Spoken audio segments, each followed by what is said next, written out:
All right. I think I have about two and a half to 3 hours. Let's see how far we can go. We're probably gonna have to come back later tonight. We'll see how it goes, because I know we're gonna upload the episode, right? The final episode for the season 1. So we'll see how it works out. But for now, if you like what you're going to see, make sure you like, comment, subscribe. And if you guys are ready for the season 5, for the volume 1, oh my, I'm mixing it up with Dunkwa now. If you guys are ready for the volume 5 finale, make sure you like, comment, subscribe. Chapter 1120 is called, wait, I read this. I've read 1120 Court Chaser. We are 1123. What am I doing, dude? 1123 is called After the Expedition. All right, 1000. I thought I wasn't live, but I selected tomorrow's stream by accident. All right, chapter 1123 is called After the Expedition. Above the gray fog, when he saw the City of Silver's exploration team had begun embarking on their way back as the Giant King's palace remained unchanged, Klein heaved a sigh of relief and leaped back into his chair exhausted. After 2 hours of observation, his spirituality was nearing its limit. At most, he can hold out for another 15 minutes. Regardless, the thing obtained from this expedition was completely exceeded my imagination. It's only right to give the Silver Knight potion formula to the City of Silver. As he rubbed his forehead, his thoughts began to wander. Being aware of these ancient secrets is very helpful to my digestion after my advancement. The problem now is that my bizarre sorcerer potion hasn't been fully digested yet. From the feedback I've been getting over this period of time, it can be seen that all sorts of strange tales are indeed useful. When Miss Magician completes the script and publishes it, it just needs some sort of time to build up some momentum before it's done. Oh my god, so once the book is published? Yeah, what's up, dude? What's up, username? Sorry, I'm like an hour late. I watched it direct and I kind of wanted to upload some of the videos, just kind of like upload more videos. I figured it'd be fun. Yeah, but that took way too long. So I only did like half. I only scheduled like half the stuff and then like I'll do the rest later. From the feedback I've been getting over the period of time, it can be seen all sorts of strange tales are indeed useful. When Miss Magician completes the script and publishes it, it just needs some time to build up some momentum before it's done. However, she starts writing a few days ago. I don't know when she'll be... She'll probably be done soon. She's probably like Stephen King, where she'll write the book, like a whole book in one sitting. I don't know when she will finish her manuscript. Why can't she just write a few more hours every day? When I want her to pick up her time, I should urge her. What... He's like, hurry up. With this in mind, Klein suddenly recalled something. He hadn't given Anderson a reward for finding Vice Admiral Ailment. I'll wait until he helps the Nits to become a conspirer. Anyways, this was also part of the agreement. The advancement ritual of an iron-blooded knight isn't difficult, but it's not simple either. Especially for a hunter, it's even more troublesome. It requires a hunter who is adept at provocation and enjoys coming with ploys to build a team of at least 30 people.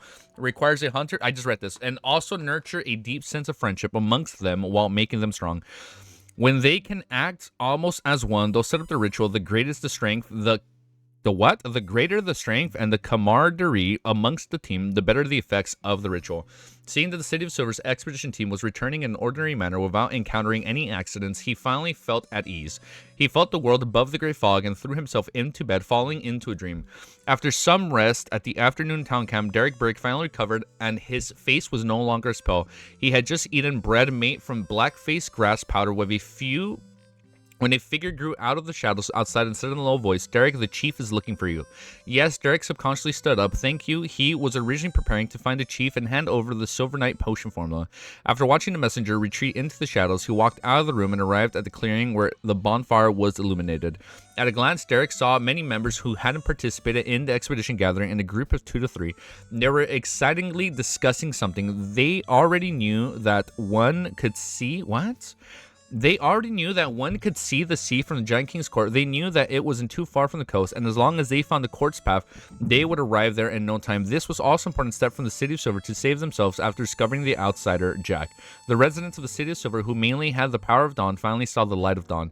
Their long wait and presence seems to have paid off. Derek could understand the feelings of his team members because he saw them. However, from the world of Gurm and Sparrow, he knew very well that the watchers in the ruin of the Battle of Gods weren't that simple. To head to the outside of the sea would probably be extremely difficult. Ignoring everything else, just Dark Angel Sefirah, who was sleeping in the Giant King's place and blocking the vital path outside, was a problem that he couldn't overcome at any moment. I can only hope that Mr. Full will bless me. Yes, for the boy to appear in the temple's ruins, it means that there are other paths that can bypass the Giant King's palace and reach the sea. There are other paths that can bypass. Okay. Derek thought optimistically as he circled around quietly, burning bonfire, and walked towards the chief's room on the outside wall. Suddenly, he saw a person silently sitting in the shadows of a boulder. It was a man in his 20s, and he was much taller than Derek. He held a pale gold bracelet with three small bells hanging on it as he looked out with his pupils unfocused. Derek was no stranger to this man. He knew that he was the husband Antonia's, Dolores, a Sequence 6 Dawn Paladin. Oh, it's the husband! In the City of Silver, before the age of 18, one could date freely until they were married, and if one didn't have a partner at the age of 18, they would be arranged to have one. Oh, what? So if you don't have a partner by 18, the city will find one for you. They would be arranged to have one. It was the same for widows and widowers after 3 years. This was a necessary measure to ensure the necessary population level for the City of Silver's continuation. It seemed like it was against human rights, but for the continuation of the entire city and the Darklands, it could only be done this way. Furthermore, this could ensure that everyone had a certain number of close relatives, preventing the possibility of mutating into a terrifying evil spirit after their death. As for Dolores and Antiona, they were neighbors who lived on the same street. They had known each other since they were young and had a good impression of each other. In the end, they started dating when they were teammates on a patrol team. Over time, they became husband and wife and had a deep, loving relationship. In light of how they had a young child, Colin and Iliad had deliberately left one of them behind during the expedition team. Oh, they were both gonna go, and he said no. During the expedition team of the Giant King's court, on the other hand, Derek felt that there was nothing wrong with the chief's arrangement, and on the other hand, he felt strong sense of sorrow because of the way Dolores acted. It was as if he had returned to the state where he had personally stabbed his parents to death. From the beginning to the end, it only took half a day's time. However, to Dolores, it meant everything had changed. After a moment of silence, Derek retracted his gaze and continued forward, subconsciously taking in a few steps. At the same time, he thought of a rumor.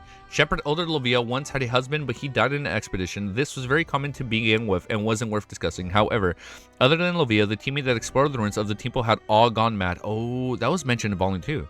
After they were eradicated, there were rumors that gradually spread amongst the residents of the City of Silver. During the expedition, Elder Lovia had eaten her husband.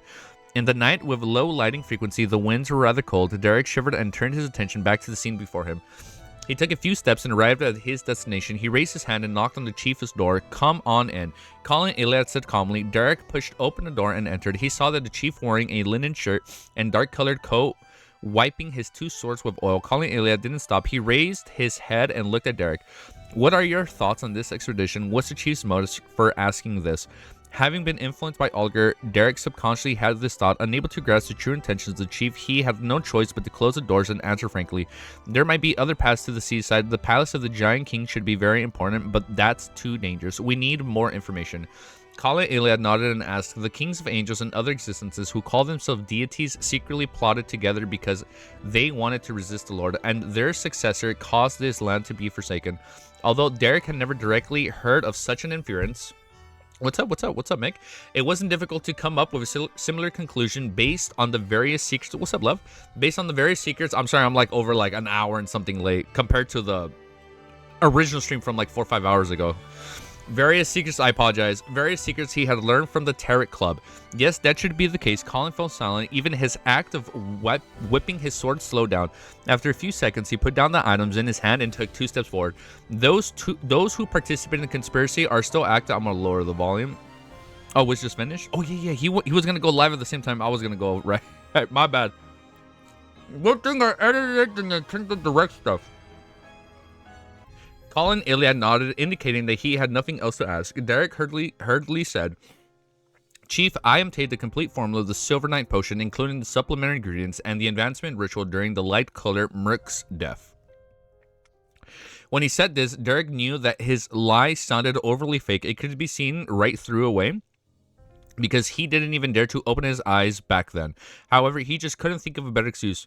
If Mr. Hangman were here, he would definitely have a better solution. Just as this thought came to his mind, he heard the chief speak lowly. "Very good. What is it? He still got a chance to finish the novel before you finish the volume?" Hell no. No shot this is gonna happen. Derek was stunned for a second before he hurriedly recounted the corresponding ritual and supplementary ingredients. Colin listened quietly and let out a long sigh. "You have contributed greatly this time. This is extremely important to the City of Silver. In the future, our limit will be Sequence 3 and not Sequence 4. Up to a certain range, the risk of expedition teams will be greatly reduced. Why will the risk of encountering by the expedition teams be reduced when the upper limit is Sequence 3 within the range?" As for Derek, As Derek was happy that he had made such a contribution, he could understand the chief's words. However, he knew that this was something he didn't have the right to understand. He planned on asking around the Tarek gathering later. He then bade farewell and opened the door. Derek, calling Ilad, suddenly called out to him. Derek turned his head in puzzlement and found that the chief's expression was rather solemn. I'm gonna lower the volume down a little bit more. Was rather solemn. Colin fell silent for a while before shaking his head. Be careful of Lovia. It's about time he's saying that. Yes, Your Excellency, Derek replied from the bottom of his heart. Backland Northborough. Hazel took out a carriage. Oh, we're back with Hazel. Hazel took out a carriage back to the city from Most Manor, and she was preparing to meet Miss Audrey at the Lone Charity Bursey Foundation to discuss matters regarding the donation and help. After many interactions, she had a very good impression of this noble lady. She didn't feel pressured when beside her, and the strange emotions accumulated in her heart had mostly dissipated. She gradually recovered more and had forgotten her memories. I should have a teacher. What exactly happened that day? Every time I think about it, I tremble all over. Hazel cast her gaze out the window, feeling a little depressed. Her carriage was driving past the vicinity of Buckland Street. At this moment, a person dressed in clothes of a mailman rode his bicycle horizontally across the carriage, looking rather relaxed. Hazel casually sized him up and saw... Oh my god, it's fucking funny.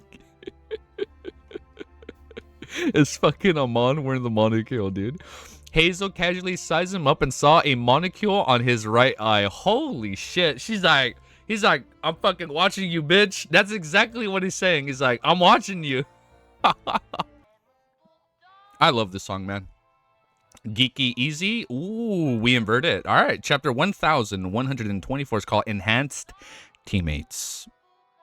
All right, chapter 1124 is called Enhanced Teammates. I'm liking all these second channel names, by the way, guys. They sound really good. Chapter 1124 is called Enhanced Teammates. Hazel's gaze instantly froze as she felt something rapidly expanding in her mind. It was about to tear apart an invisible barrier and spew out. She instinctively looked away at the curled up slightly. Then she felt a ray of light shot up from the depths of her heart, exploding into countless memory fragments. In her mind, as it howled, raging back and forth, she suddenly remembered what was happening at her home that day. She recalled her father, mother, maid, and servants wearing monocles or pinching their eye sockets. Okay, so she's remembering. The indescribable horror was so vivid that it had been carved into her bones. The expression on Hazel's face crumbled as she curled into a ball and trembled. The maid servant in the carriage was stunned as she hurriedly stood up and reached out her hands in an attempt to help her up. No, Hazel trembled and shouted with a nearly sharp voice. The maidservant was shocked and frightened. She stood rooted to the ground, not knowing how to react. After shouting, Hazel calmed down. She sat up and looked ahead in extreme fear. She saw the monocled postman enter the another street, leaving on her back visible. Yeah, we're ending this weekend. The goal is to end tomorrow. We'll see. I think we can make it. I wasn't feeling well just now. I'm feeling much better now. Hazel turned her head and barely said to the maidservant. She realized that she wasn't as afraid as she remembered. It was as if she had already gotten used to the situation after some time.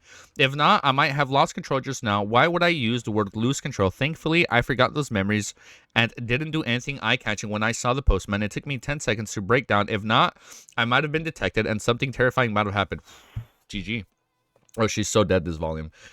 Her thoughts flashed uncontrollably as her body trembled slightly. Miss, do you need to go to the clinic? The maidservant asked hurriedly.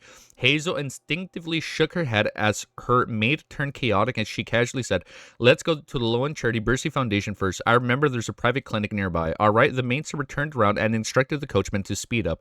Hazel kept taking deep breaths in an attempt to regulate her tense emotions, panic, and fear.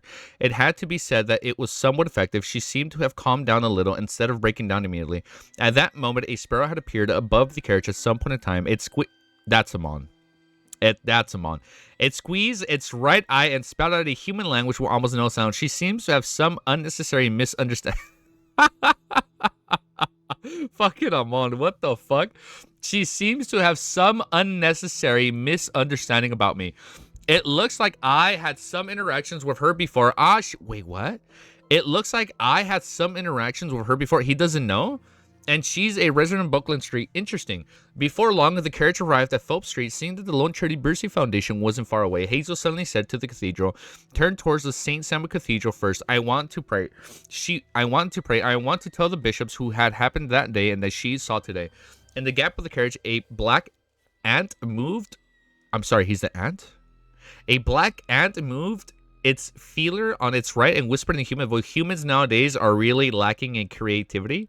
They go to the cathedrals as the first set of problems. I thought I would discover something if I followed her. Next time, I'll steal the cathedral. I'll steal the cathedral in front of them. As he spoke, the other feeler of the ant moved as well. Hazel immediately forgot what she had just said and what she had just recalled. She had forgotten that she had met a postman wearing a monocle. Oh, she forgot. Just like that. She got off the carriage at the entrance of the Lone Charity Bursey Foundation and headed in with her maidservant in tow. Clearly, her maidservant and her driver didn't remember the previous order, and the Lone Charity Bursey Foundation, Audrey welcomed Hazel and brought her new friend into the activities needed to help the injured soldier at the front lines. As the act of the world, German Sprout had mentioned that the leader of the secret order, Zaltul, and the other angels were hidden in Backland. Audrey carefully gave up the third stage of treatment for Hazel. She hoped that Hazel would recall what she had experienced for the time being to prevent any accidents from happening. Her current plan was to busy herself with charity work, helping others to make Hazel gradually brighten up and strengthen her ability to withstand her psychological trauma. In the Pirates' Free City, Forbes was drinking a high concentration of fruit wine that was locally produced, recording what she had heard and encountered today. Suddenly, her spiritual perception was triggered and she instinctively looked to the side. She immediately saw a figure appear in the void, quickly reforming. It was German Sprout in his half-top hat, black trench coat, and cold expression. What do we got to say? With a whoosh, Force stood up with her wine glass and fountain pen. She subconsciously said, "Good afternoon, Mr. Sparrow." As she spoke, she hurriedly placed the item on the table. Klein pressed his top hat and looked around. "Do you want to leave?" Force's eyes started to her side before she said, "All right." Over the past few days, she had already made preliminary records of the traits of the city that were different from the other places. Without saying a word, Klein gestured at the items of the desk with his chin, indicating for Miss Justice to quickly pack it up. Force didn't hesitate at all. She hurriedly organized her drafts as though she had head of a discussion. As she had heard an instruction. As he stood there and watched the other party busy, he suddenly said, "How's the progress with the horror story?" "It's coming along good." "Easy, what is this eyepiece this emote is wearing called?" I think it's just half glasses, right? Half glasses? Forrest trembled indescribably before replying, "Soon, soon." Klein gently nodded his head. "How much longer?" "A week? No, 5 days. Five days top." Forrest quickly replied. Klein didn't say anything else. After Forrest packed up her drafts, fountain pen, half bottle of wine, and other memorabilias, he took 2 steps forward and grabbed her shoulders. Never heard of it in my life. Countless indescribable figures flashed past and Force felt a little more relaxed than before. She even attempted to record this travel. Before long, she returned to Backland and returned to the alley where she had disappeared from before. She heard of the world German Sprout say, "Rest for a few days before setting off. Take note of any replies. Also ask your teacher again if there's any information related to the Blood Emperor tutor, mainly about the various ruins." Alright, Force quickly agreed and thanked him. After separating from German Sprout, she returned to a street in East Borough and entered an apartment that she heard with Shio. Shio put down the newspapers and looked at her friend. "What is effective?" "Pretty good. I went to a free city belonging to the pirates this time." Before Forrest could finish speaking, her expression changed slightly. "Give me coffee beans and cigarettes." Why? What was it lacking there? Shio asked in puzzlement. Forrest ran straight from the room inside and sat in front of the desk. She opened her drafts and picked up a pen. Without looking back, she said, "For the sake of the new book, remember to make me coffee." Make me fucking coffee, damn it. Shio followed her to the bedroom door where she sat. She opened her mouth but didn't say anything. In another spot in East Borough, in a rented apartment with similar layout, as Zaratul... I'm sorry, Zaratul? We're switching to him? As Zaratul had already arrived in Backland, it was unknown when Amon would be baited over. The Red Angel Evil Spirit's true motives were unknown, and Klein was planning on preventing George III from becoming Black Emperor. That is crazy, dude. On one hand, Klein was trying his best to digest the bizarre potion, and on the other hand, he was making various preparations. At this moment, after heading for the magician, he opened up a piece of paper and wrote, "Dear Mr." Or writing to him? I thought he's still sleeping. "Dear Mr. Zik, I've recently learned quite a bit of ancient history. I believe you'll be very interested in it. Otherwise, you wouldn't have chosen to be a history teacher after losing your memories. The history involves some concealed secrets, so it's not convenient to describe them in a letter. When you wake up, I will share it with you in person. Also, I can create a charm called Yesterday Once More." Oh man, he's running to him for old time's sake. "Once used, you can find your past self through the historical void and borrow powers from him. This is actually not something worth paying attention to. What's most important is that you can retrieve your memory." Oh, what? Oh, we're good. He gets his memories. "What's most important is that you can retrieve your memories from the past self. There's no need to use decades to slowly awaken them. I believe you will like it." Oh, that is so amazing, dude. Leonardo, new MC, next chap for sure this time. Definitely for sure. I wonder how many people are going to buy that when they're watching the last episode today. At least for the first half. I attached 2 with this letter. If you wake up, you can try their effects. I'm currently in an environment filled with undercurrents. If you come over, please be careful. Please observe the situation in advance. On the matter of George III advancing to Black Emperor 1, will try to do something, but the chances of success are very slim. Finally, I wish you well. I will also wish that you wake up soon. Your eternal student... Your eternal student, Klein Moretti. After folding the letter, Klein stuffed 2 yesterday once more charms into the envelope. Following that, he took out a Zig's copper whistle and blew it. The huge skeleton messenger immediately emerged from the floor and received the letter with his head at a height lower than Klein. Klein nodded slightly and watched as the messenger disintegrated into bones before disappearing. After doing all this, he used 2 fingers to pull out Will Ossipton's paper crane from his wallet. He wrote on it with a pencil, "I have something to ask you." He placed the paper crane under his pillow and lay down on it. With the help of cogitation, he entered a deep sleep. In the depths of the pitch-black sharp tower, Klein once again met Will Ossipton, who was sitting in a black baby pram. Without waiting for the other party to speak, he directly asked, "Do you know who can provide me with a method needed to accommodate the uniqueness? What kind of price would it take? If the price is too high, then forget it," Klein added inwardly. Will Ossipton, who was sucking on his thumb, was taken aback. "You want to help me accommodate to the die of probability." That's hype. Klein nodded seriously, like, "Yeah, dude, we need to build up our strength, like, now, dude." Like, Klein nodded seriously and said, "Regardless of whether it's a success or not, we should try our best." Just as he finished speaking, Will Ossipton's tears rolled down his cheeks. Is he crying?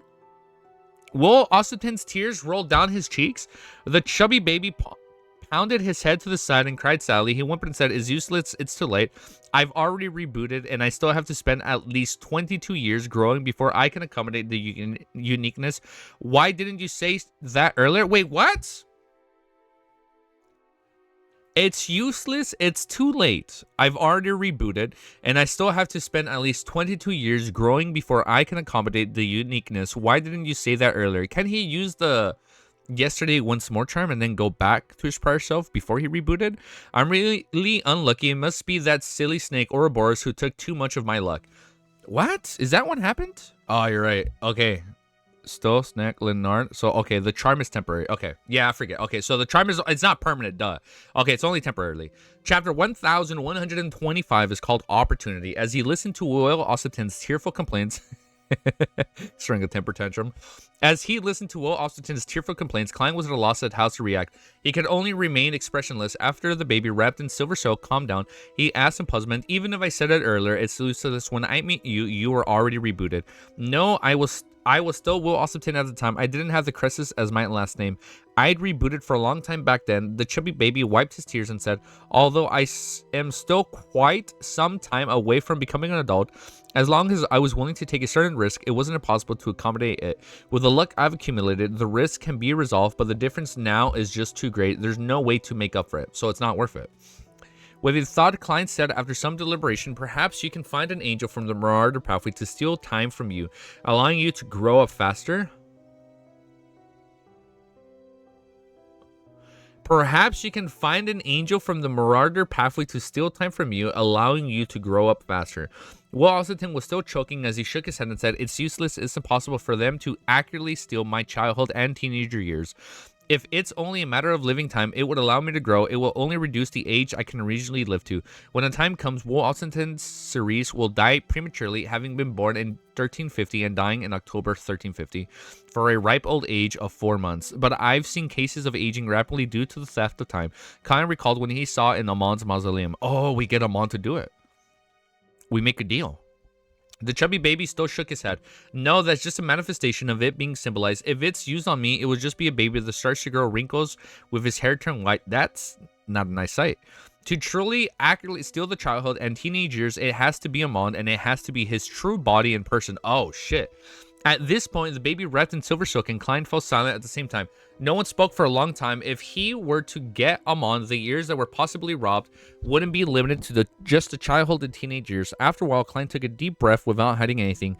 "Then there's no need to consider this for now. However, I still want to know where I can find a way to accommodate the uniqueness. If I have a chance to get it, I definitely can't miss it. Who knows when it might come in handy in the future." Will Ossipton put down his tear-stained palm and sniffed. "There's no need to ask another. I've already gotten it long ago, but I can't do it. Otherwise, do you think that me being president of the president of the Life School of Thought was for nothing?" Klein was surprised and curious. "Why can't you just do it?" Will Ossipton pulled the blanket in the baby's pram and said, "There are 3 ways to accommodate the uniqueness, and it is to be born naturally with it, which is equivalent to being a uniqueness coming to life and imbuing human nature into it. The others is to make the uniqueness come to life to a certain extent before forcefully putting it into one's body. By relying on the powers of the creator to suppress it, it will slowly take quite some time to slowly wear it down before one gets used to it and achieve a balance. The third is to concoct the uniqueness. Wait, what's the third? The third is to concoct the uniqueness into an incomplete potion and drink it with a simplified apoptosis ritual. There's no need to mention the first method. This is why the brothers are inevitable. The second is impossible after an ancient sun god's death. The third is only viable option at the moment. But for sequence 1, what about option 2? That can work, right? The second one is impossible after the ancient sun god's death. The third one is only viable option at the moment, but for sequence 1 of the fate pathway, it depends on the machinations of fate. Apotheosis.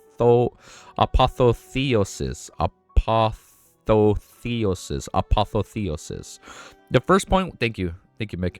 The first point was mentioned in Emperor's Story. It was said by Mr. Dor. Does the second point mean that after the ancient sun god wielded so many authorities, he was at least half a level higher than the present true deity? So he's higher than, he's half a grade higher. Okay. Closer to sequence 0. What do you mean by only depending on the machinations of fate? What has this got to do with me saying earlier that I can help you accommodate the uniqueness? Eosis.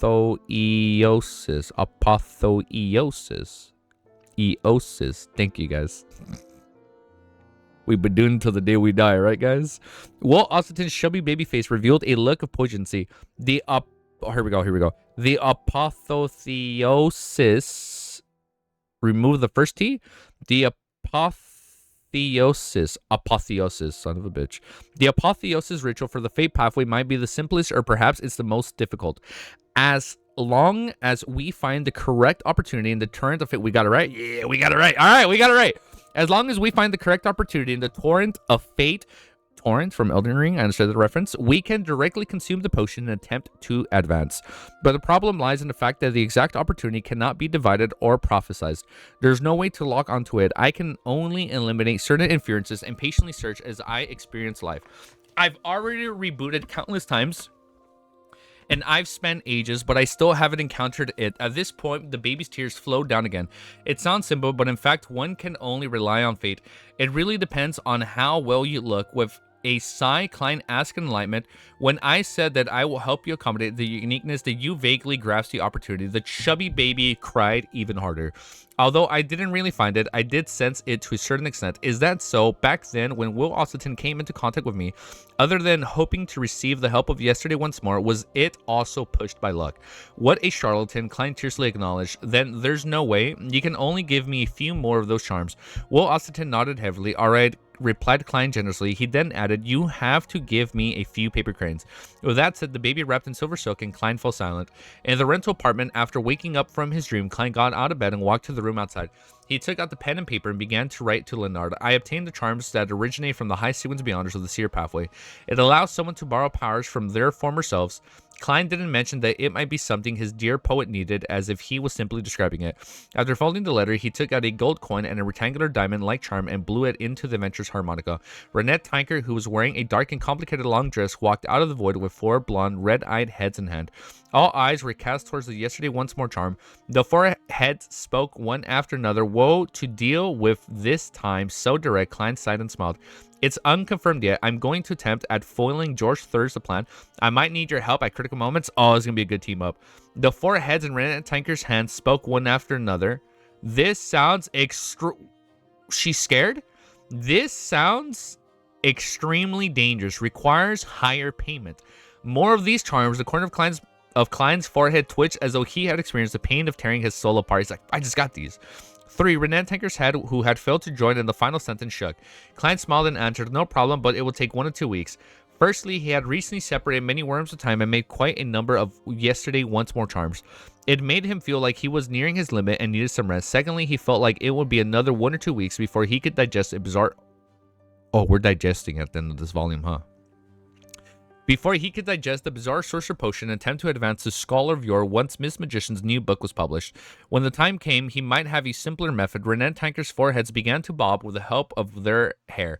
Indicating that this wasn't a problem, Klein then pointed at the letter and the gold coin, sent it to the mailbox at 7 Pinter Street. He had previously divined that Leonard wasn't at home. Apparently, he had gone south of the bridge. One of the heads of Renetta Tanker tilted up as she sucked the letter gold coin, and yesterday once more charms into her mouth. As he watched Miss Messenger enter the void and vanish from his room, Klein pondered for nearly a minute before beginning to set up a sacrificial and bestowment ritual. Since the bizarre sorcerer potion was about to completely digest, there was no doubt that he had to prepare the various ingredients for Scholar Viewer in advance. Amongst them, I'm about to stutter. The demonic wolf's transformed heart. He could go to the spirit world to bait a hound of Fulgrim. As a series of tasks, and we just bit him out that way, as a series of tasks, he finished setting up the altar and took 2 steps back to inspect the surroundings. It's still considered clean. In addition to the wall spirituality seal, it satisfies the requirements of a ritual. I haven't made any contribution recently, so how should I ask for bestowment? Could it be that I'm telling the goddess that I plan to take a credit loan? I'm going to take a credit loan from her. I plan to take a credit loan and pay it in installments. Will this be a little sacrilegious? Huh? I'll try to sacrifice something of value. If the goddess is willing to accept it, she will do the corresponding bestowment. Something of value. As he thought, his thoughts moved to the junk pile above the gray fog.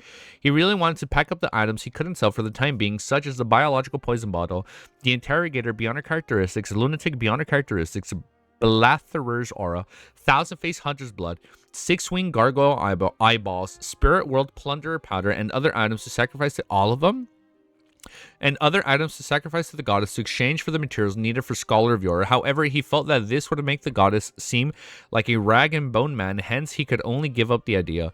It has to be roughly of the same value. I can't use Grozel's travels. It hides quite a bit of secrets. Perhaps it will be of great use. Yes, the next time Little Son and the others explore the Giant King's court, I can give them Grozel's ashes. This time I wasn't sure how far they can go in the expedition and was worried that they were unable to return after entering the Giant King's court. Sea God Scepter, that's even more important. Not only is it my most powerful sealed artifact, but it also involves the believers of the Sea God. It will be my anchor for some time. When I have more different anchors, it can be given to Mr. Hangman. I'm sorry. Alger's going to be rocking the Sea God Scepter. Hyven Rambus beyond her characteristics. This has already been promised to Miss Justice. After some thought, he realized that he didn't have many choices left. One was Life's Cane, and the other was the Flaring Sun Charm, the Fate Siphon Charm, Yesterday Once More Charms, and Control Spirit Bullets. Dude, this guy's like fucking John Wick, but like with mystical items. Klein is giving charms to his angels. It's the funny part. She's like, I'll take 3. It's just, I find it crazy. He really is John Wick, but in terms of mysticism. He's so fucking stacked, dude. Did my music pause? Oh, it's starting. The latter are disposable items. Even if they're combined, their actual value wouldn't be comparable to the main ingredient of a Sequence 3 potion. Besides, once my ability to transfer wounds improve, it can take over a portion of the Life's Cane's effects. After hesitating for a while, he finally made a decision. Chapter 1126 is called Unexpected. All right, let's see what happens.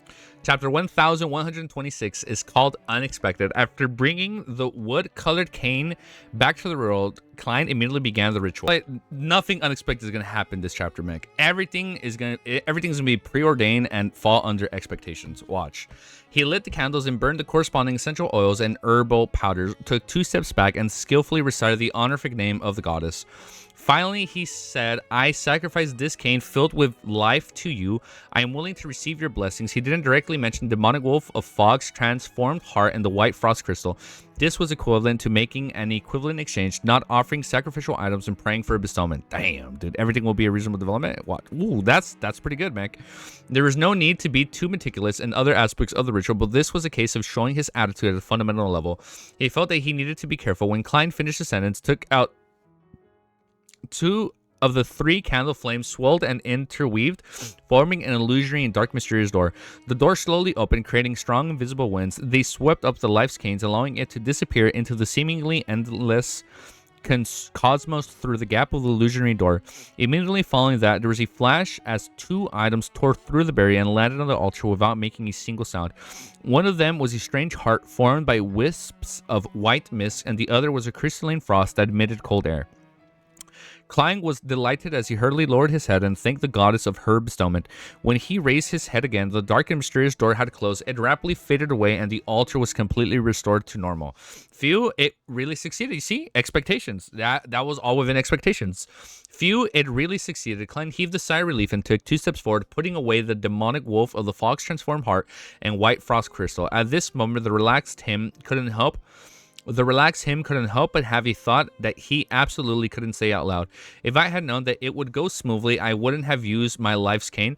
That huge junk pile might have been enough. Perhaps I didn't need to sacrifice anything and the goddess would have bestowed them to me. The present situation indicates that she is personally supporting me because she needs him. She is personally supporting me becoming a scholar of yore.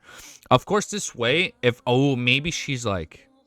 I'm telling you, after the artwork, I feel like she's in love with the former fool, and Klein becoming the fool is like her prior partner. She's like, I love the fool. So she's helping him no matter what, so she can get back the one she misses, right? Or something related. Of course, this way, if I receive too many bestowments, who knows what price I'll pay in the future. Using life's cane to trade it for makes me feel more at ease. Well, from the looks of it, before advancing to Secrets 2 and becoming an angel, the goddess will still shower her blessings on me. In the future, it will be hard to tell what kind of developments and changes will happen. With this in mind, he reined in his thoughts, ended the ritual, and tidied up the altar. Then he began to plan on how to deal with the hounds of Fulgrim, as I drop my mic, that so-called Sefirah Castle Keepers. A magician never performs unprepared. South of the bridge, Rose Street, Leonard changed into a black and white police uniform and wore a red glove. He led his team members of the real policemen to the only cathedral of the Church of the Earth Mother in Backland. The epaulets he was wearing corresponded to a high-ranking inspector, but in fact, with his status as a captain of a red glove team, he should be equivalent to superintendent or even a chief superintendent. However, officials at this rank wouldn't involve themselves in such missions. Wearing those epaulets to the Harvest Church would easily arouse the suspicion of the public. After passing through the door, Leonard scanned the area and realized that it was empty. There were only 2 figures. One was sitting in the front view, focusing on praying. The second was a handsome man dressed in a priest's robe. He had black hair and red eyes, emerald white. Leonard nodded secretly and was walking down the aisle to the Bishop Ostrowski. He then coughed twice, making the half-giant bishop open his eyes and look over. I am an inspector from Backland Police Department. Leonard showed his identification and said, we would like to invite you back to assist in our investigations. Father Ostrowski stood up slowly and asked in a calm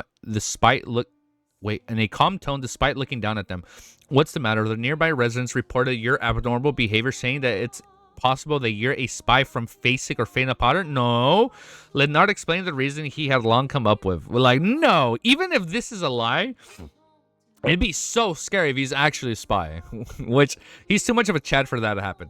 At the same time, he prepared to pull the Bishop Ostrowski into the dream at any moment. Once he resisted, he would try to control this bless. I feel like that's just breaking Father's heart. He's like, why would you say that about me, dude? Like, how would you doubt me? Once he resisted, he would try to control this bless in the shortest time possible. With the Red Gloves team distribution, as long as they didn't directly encounter a true demigod, even if they were to face a bless who was in charge of a holy artifact, they would have a good chance of taking down their opponent. Furthermore, before Leonard set off, he had applied for a grade sealed 1 artifact. This is the reason why he had delayed the taking action until today. Father Ostrowski fell silent for 2 seconds before turning to look at Emlyn White, who was standing by the candle stand. Emlyn's slightly complicated expression froze. He opened his mouth but didn't know what to say. Father Ostrowski retracted his gaze and nodded slightly. Okay. So cooperative. I thought we would experience an intense battle and that had to be very careful not to cause any casualties.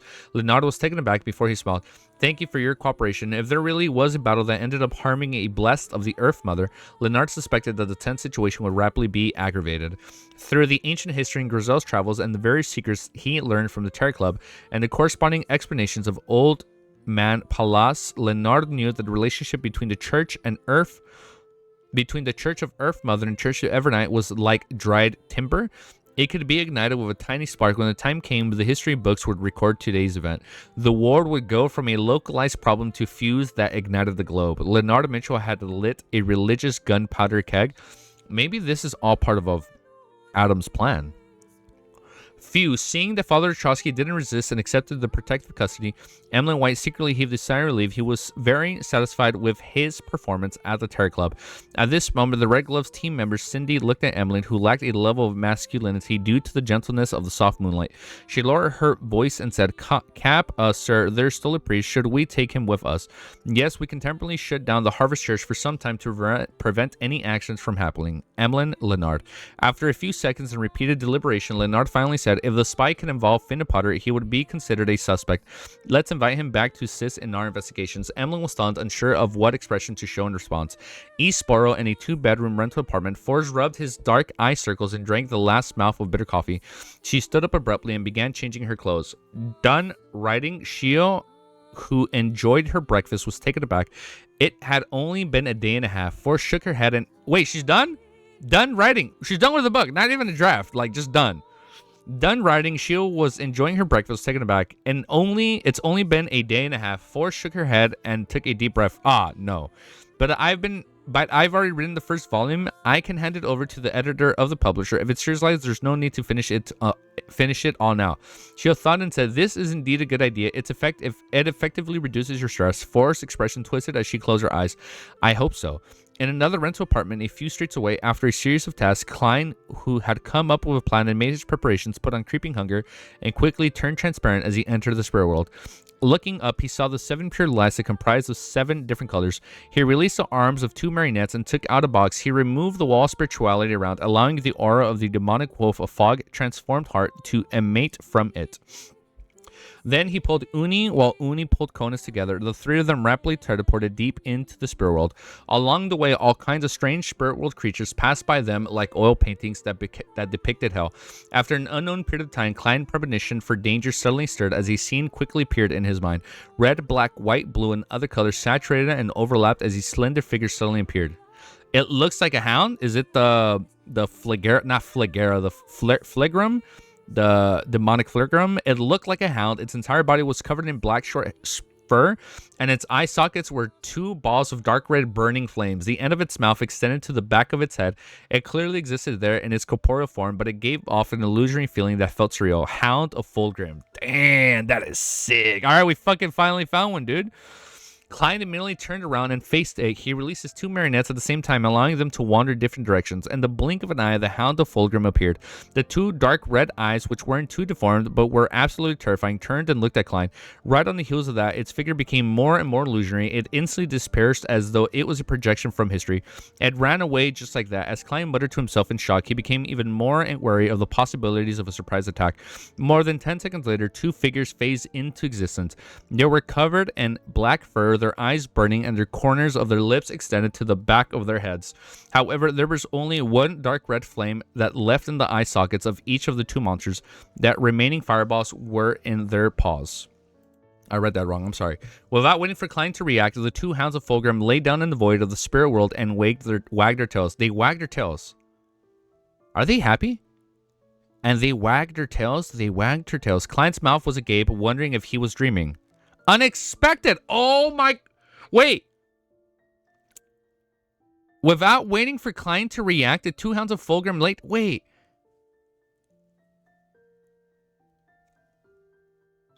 They're nice to him. Wait, so they aren't being hostile towards him? What? Bark? What is this? Are Makima fans over here? What's going on? Bark, bark, woof, woof. Chapter 1127 is called Sefirah Castle. All right, bro, let's keep reading, dude. Come on. Dude, Mick, they are not gonna attack. I know Ellie way too good. When Ellie wags her tail, it's because she's in high spirits, okay? And it's the same thing for these hounds, dude. Chapter 1127 is called Sefirah Castle.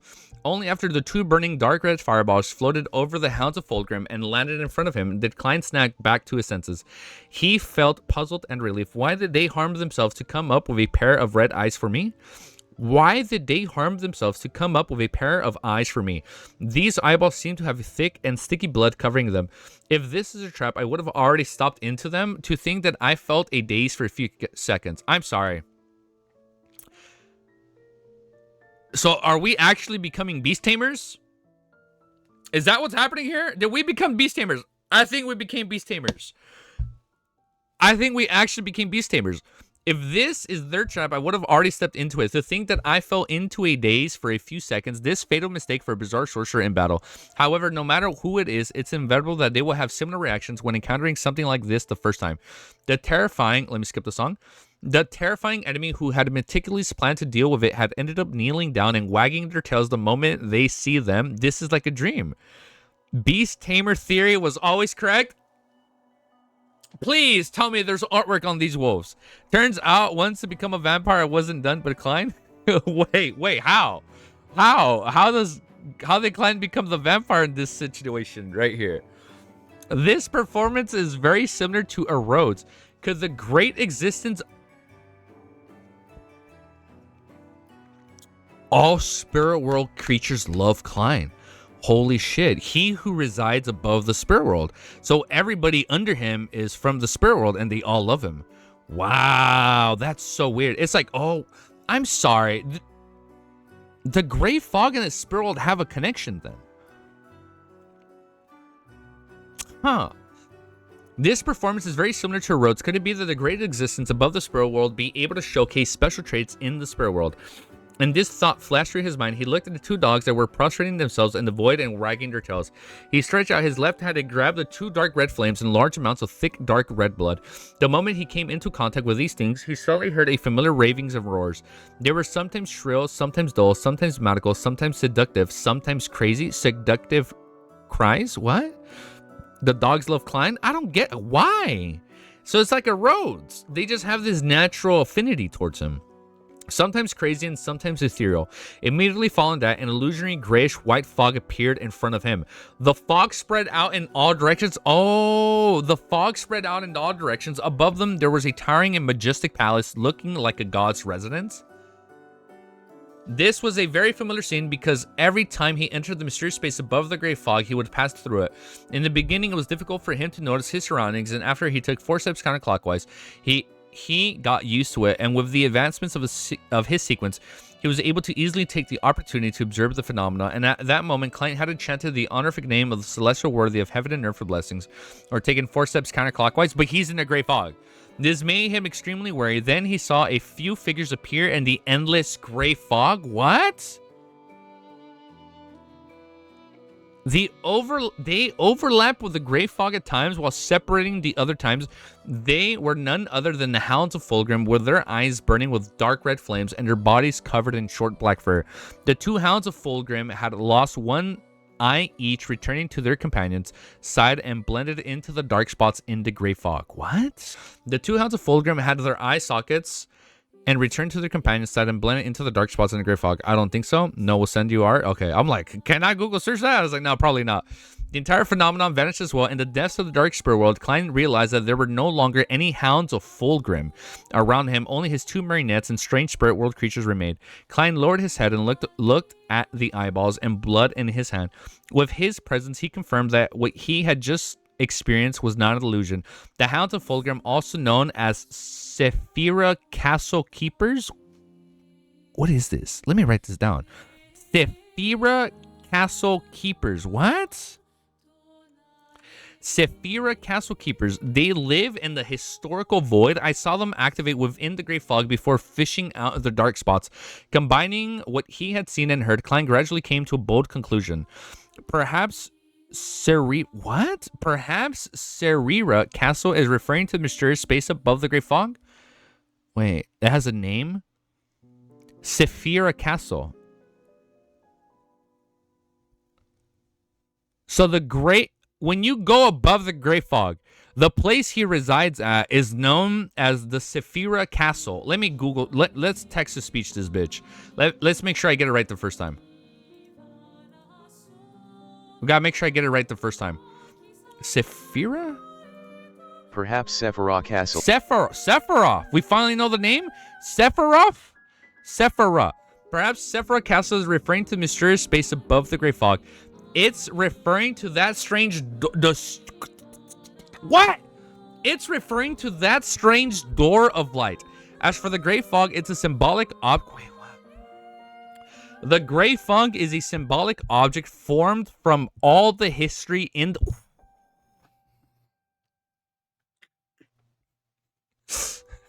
The gray fog is a symbolic object formed from all history in the spirit world.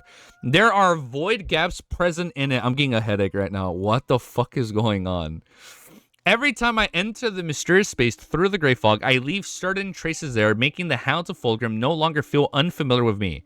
They seem to see me. Oh my god, I'm getting a headache. I'm getting lightheaded.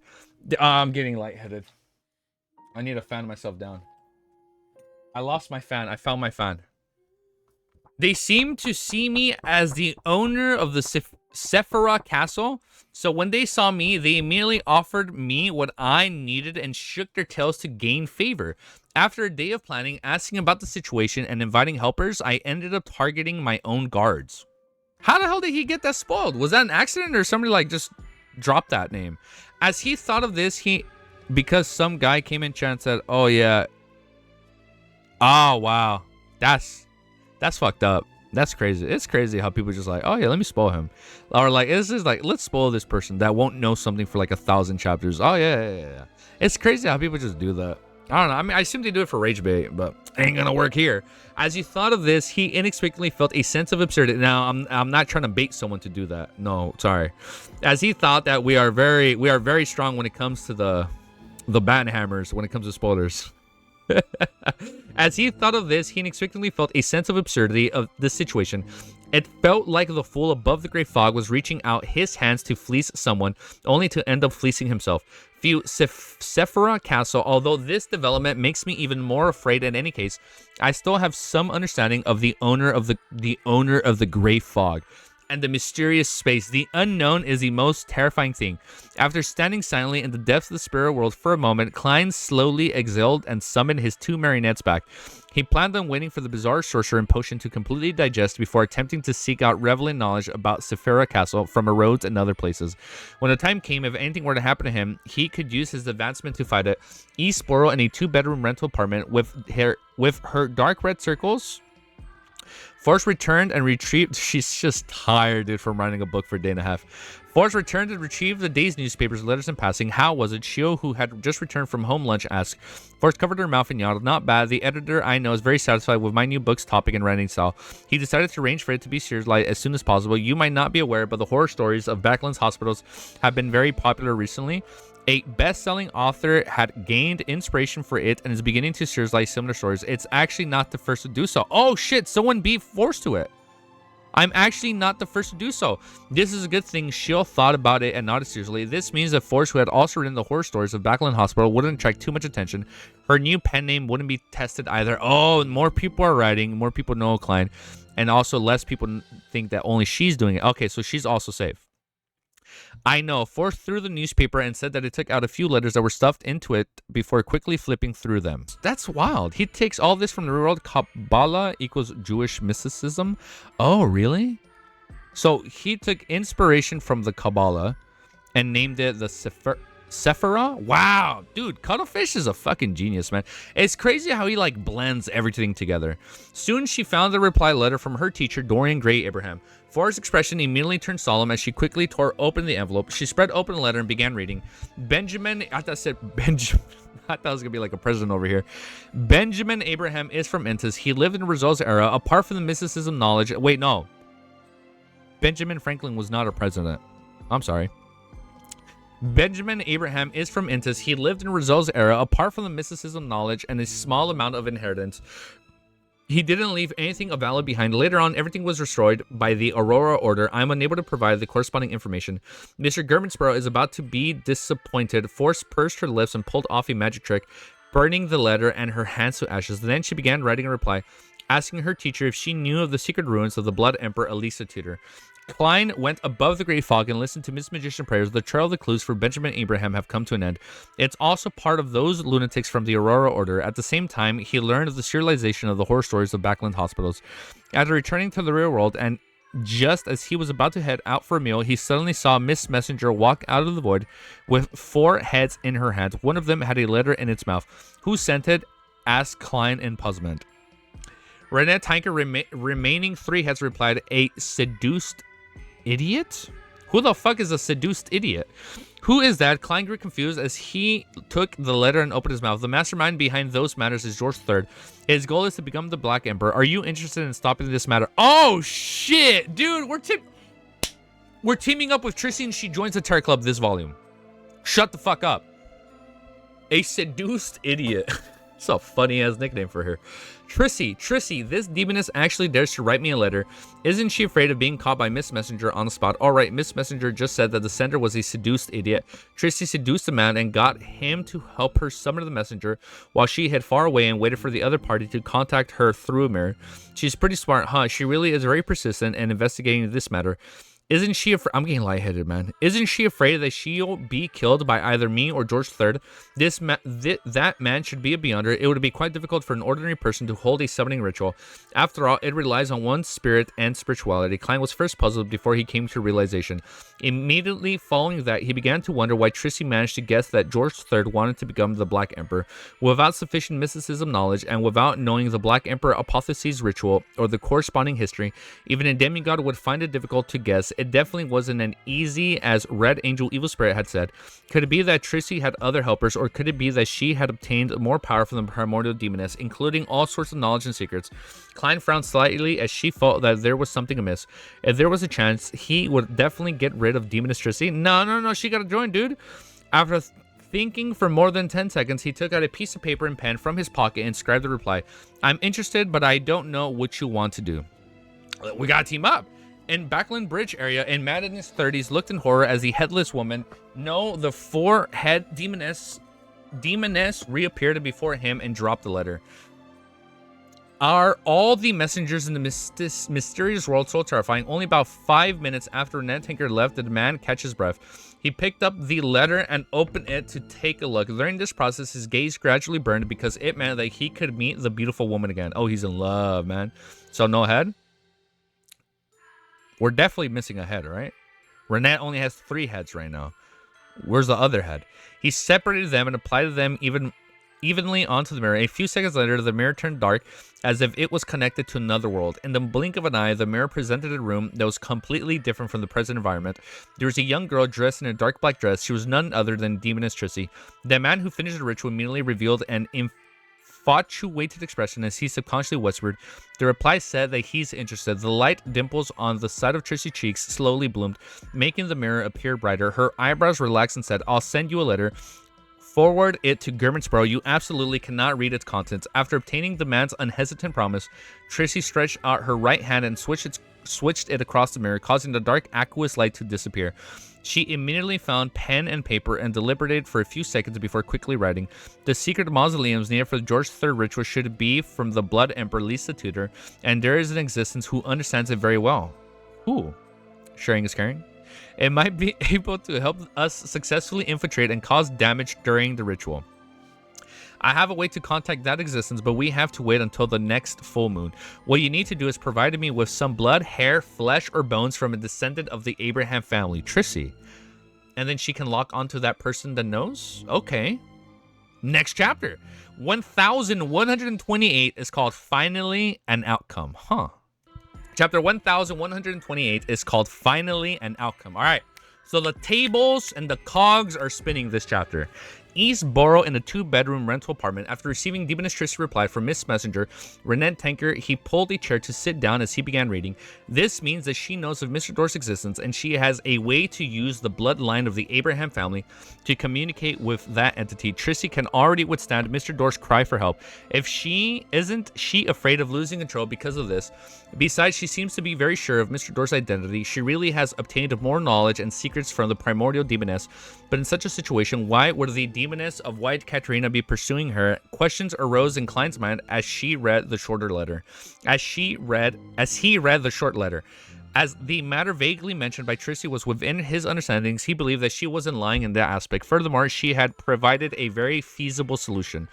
Of course, the prerequisites for this method to succeed was first to obtain the correct ritual, and secondly, be in contact with a descendant of the Abraham family, and thirdly, the descendant had to be willing to take a huge risk, as they used something related to their bloodline as a medium. Now that's Mr. Boone, definitely Mr. Baboon. We said the wrong actor and we mispronounced it. You're mispronouncing Benedict. Cumberbatch, my bad. Cumberbatch while thinking about Peter Capaldi. There's like 3 layers to the Badoon in that one, huh? To me, it's easy to find the descendants of the Abraham family. I can directly contact them through Miss Magician. However, once I hand over her hair, blood, flesh, and bones to the demoness Trissy, this will put them at risk of being hexed. Klein understood that demoness pathway rather well and knew that they were very good at hexes. As his thought raced, he gradually came up with a countermeasure. It was to use her hair, flesh, or bones of the deceased. Said Benedict again. I keep saying it wrong. He remembered that Miss Magician had mentioned to the fool that she had once buried an old man named Lawrence. Oh, the husband. He was undoubtedly a descendant of the Abraham family. I hope it wasn't a cremation. Although this is somewhat sacrilegious to a corpse, speaking to Mr. Dorr is necessary procedure to dispel the Abraham family's ancient curse. It's better to use the dead rather than implicate the living. When the time comes, I'll add this in Trissy's reply. I'll claim that this is a requirement stipulated by the descendant of the Abraham family for the ritual mediums. Also, I have to first confirm that Trissy is going to speak to Mr. Dorr and not attempt to what? And not attempt to pull him back to the real world. They are either of a high level or are involved in a high level situation. It will be difficult to obtain any effective revelations using divination, but Emperor Roselle said that the ritual required to facilitate a Mr. Dorr return is very complicated. It definitely can't be set up by a small number of descendants. I can get Queen Mystic and Miss Sharon to monitor Backland's underground market and see if there are any abnormal trades of materials and personnel. Klein nodded slightly and decided to find Miss Magician in a while. He could also rush her riding. Northborough Phillips Street. On a bench, a young man in a black trench coat and silk top hat was sitting there with a thin face and broad forehead. He looked at the withered and yellow interspersal trees in a daze. He wore a crystal carved monocle on his right eye, looking rather refined. What the fuck is he doing here? What's he scheming? At that moment, an elder who was heading for St. Simon Cathedral stopped in his tracks when he saw that someone was amiss. He asked gently, "Young man, what are you worried about? You lost something in this war?" He suspected the young man's relatives, loves, or friends had died in an air raid or during the intense battles at the front lines. That was why he was sitting alone by the side of the street, looking lost. The young man raised his hand and pinched his monocle. He said and shook his head, "I'm just thinking about some rather complicated questions." Fuck you thinking about, bro? Are you a philosopher? The old man was taken aback as he blurted out, "No, but I often bring up philosophical problems for others, just like who I am, where I am, and what's my future." The young man smiled calmly as he continued to ponder. For the time, he would purse his lips and whisper silently. The elder couldn't understand him and could only shake his head. Under the gaze of the stray dogs, sparrows, ants, microbes, and the air, he slowly left. Yo, what's up, dude? What's up, Alma? The young man didn't turn his head. His moniker reflected the yellow leaves that were floating down as he muttered to himself, "To parasite, to not parasite. To parasite, to not parasite." I'm sorry, man. What is this guy doing? Here, she. Saludos. Oh, you're from Argentina, Alma. Oh my God, you're from Argentina. That's crazy. That's so wild. Dude, thank you for watching all the way from Argentina. See, that's so crazy. There's so many people from like all over the world watching. I can't wrap my head around that. See the bait, devour the bait. See the bait. Oh, so he knows it's bait. See the bait, devour the bait. See the bait, devour the bait. He is deciding to parasite the guy or not. That's so funny. To parasite, to not. So this is him asking himself these philosophical questions. Amon is scary. But I like that he's not just doing it out of impulse. At least he's like a critical thinker.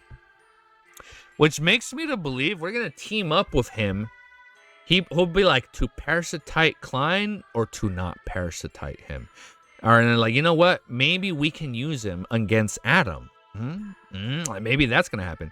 See the bait, devour the bait. See the bait, devour the bait. After getting the hair from Lawrence's remains from Force and seeing the horror stories of the Backland hospitals being serialized in the Tustic Times, Klein entered a patient state.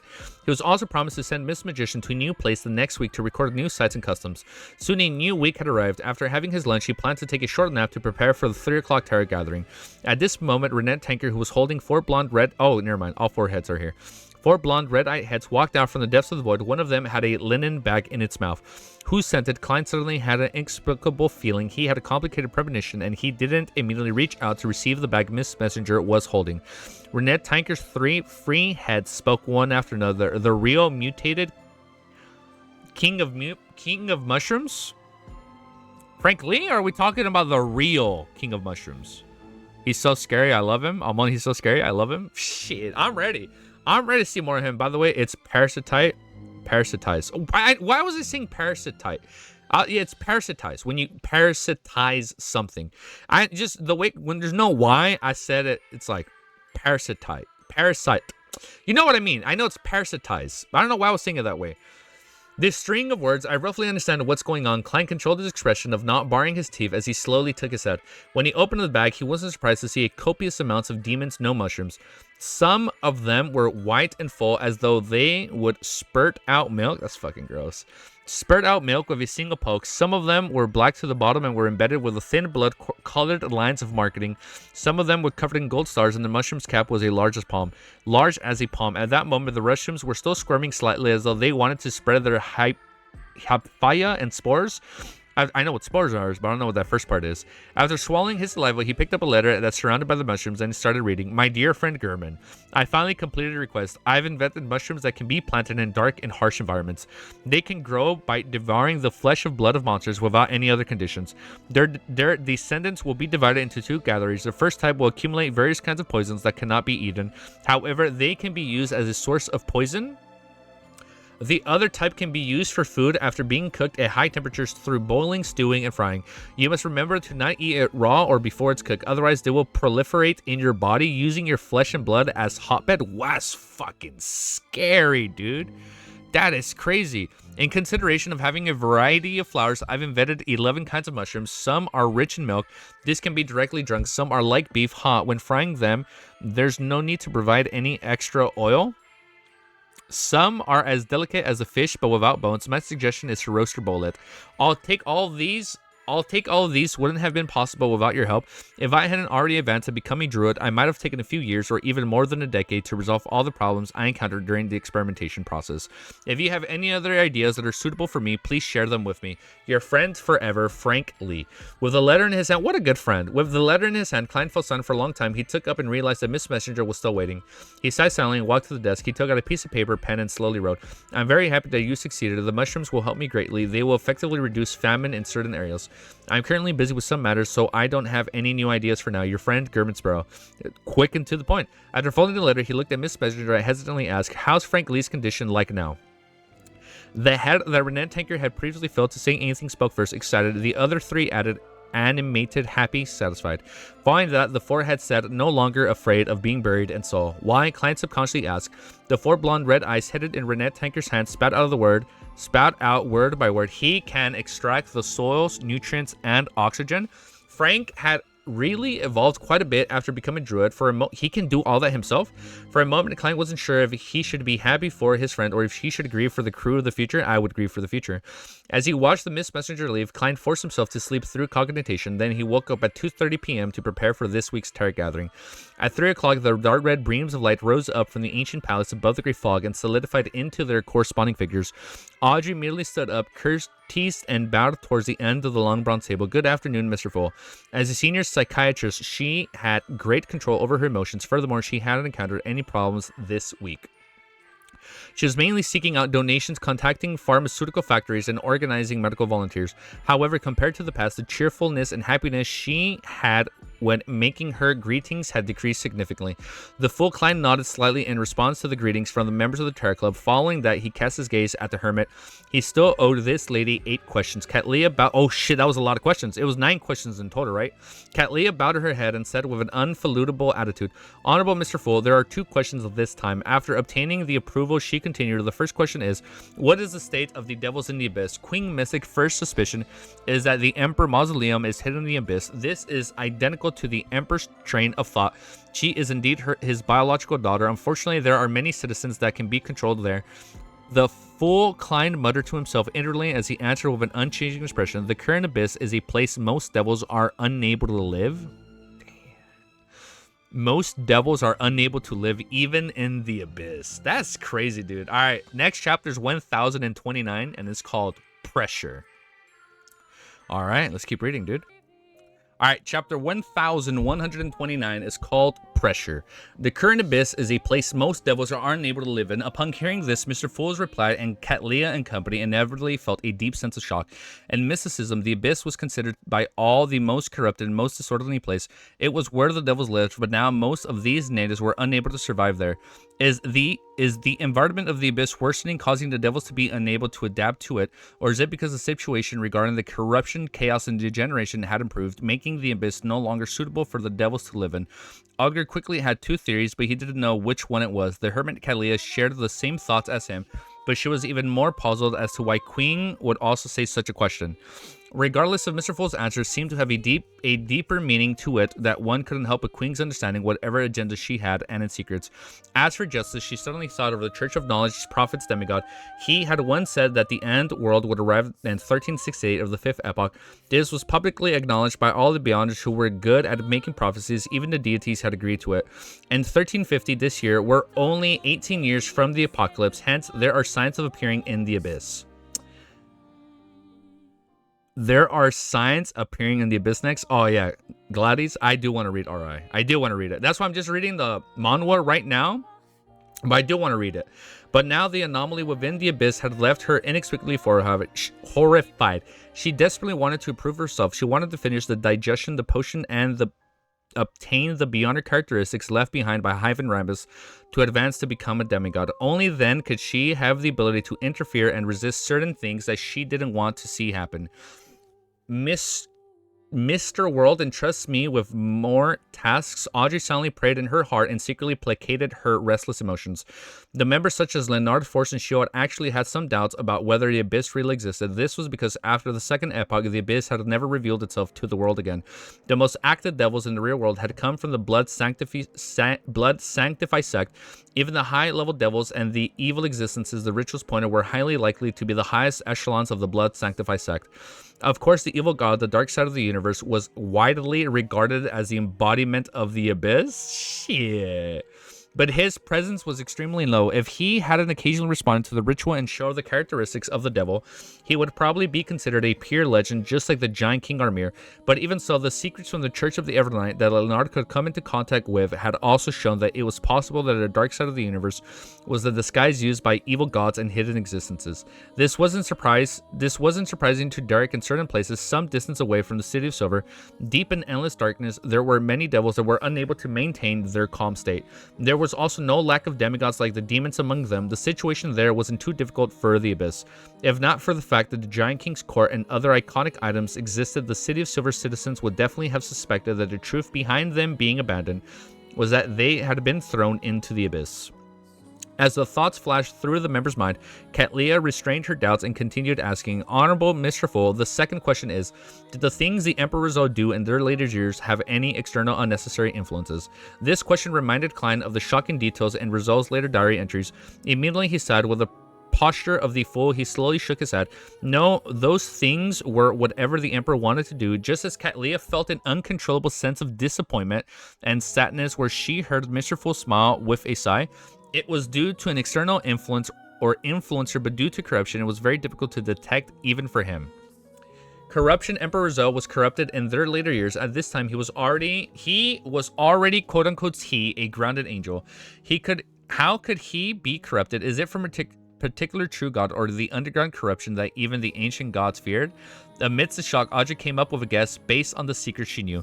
Olga and the other members of the Terror Club also didn't expect such a thing to happen to Emperor Rizzo in his later years. They began to suspect that his purpose behind him creating the cards of blasphemy. At the same time, they believed that Mr. Fool's search of the card of blasphemy might contain deeper motives, much more than they had originally deduced. In this game that involves the entire world, only important figures like Mr. Fool have the right to become a player, and we are only a card or some chips. The Kings of Angels and Sequence 1 Angels might be qualified to participate. Alger sighed as he had the desire to become a player. The story of the Emperor's later years were from being a tyrant to an evil god.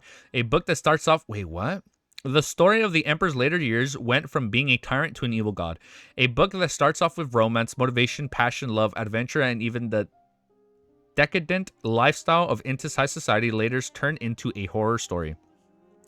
I wouldn't even dare write something like that. If it were me writing it, I would make the Emperor's final tragic end stem from a betrayal in one's love, a marriage betrayal, or betraying an oath. Force couldn't help but let her thoughts go wild. She even had the urge to start writing a set of chronicles for Emperor Zo. Damn. Of course, there were quite a number of Rizal chronicles on the market. Some of them were even prohibited items. Corrupted, so it became a corruption. Katlia sighed and felt sorrow. She sighed with emotion. In the end, the Emperor didn't end up like the story of the dragon slaying warrior he had spoken of. The hero didn't turn into an evil dragon. He was still a legend worthy of worship. But the sad thing was that up to today, the misunderstanding was finally beginning to be resolved.